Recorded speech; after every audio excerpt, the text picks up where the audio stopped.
Welcome to our channel. Today we how to verify Rackspace managed hosting services, beginner guide step by step clearly.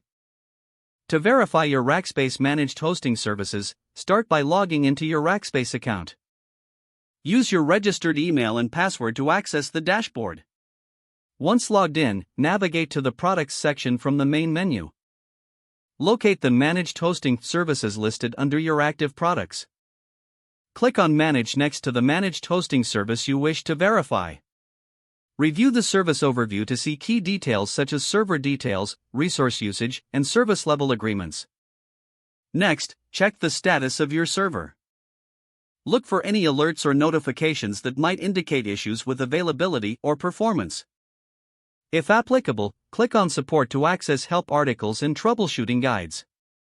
You may also want to review service logs for any recent activities or incidents. To ensure everything is functioning properly, perform a basic connectivity test by pinging your server. Use tools like a command prompt or network utility on your device. If you encounter any issues, contact Rackspace support for immediate assistance. Make sure to have your account information handy for quicker resolution. Finally, document any changes or communications with support for your records. Regularly verifying your managed hosting services will help maintain optimal performance. If the page does not load, refresh the browser or try again in a private or incognito window.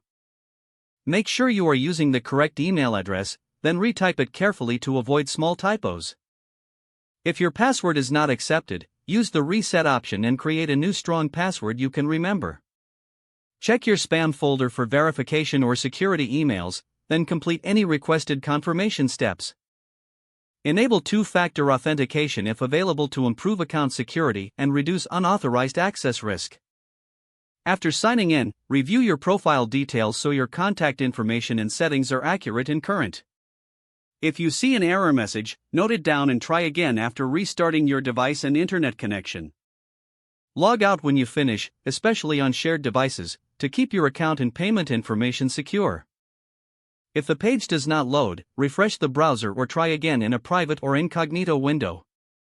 Make sure you are using the correct email address, then retype it carefully to avoid small typos. If your password is not accepted, use the reset option and create a new strong password you can remember. Check your spam folder for verification or security emails, then complete any requested confirmation steps. Don't forget to like this video and subscribe to our channel for more step-by-step tech guides.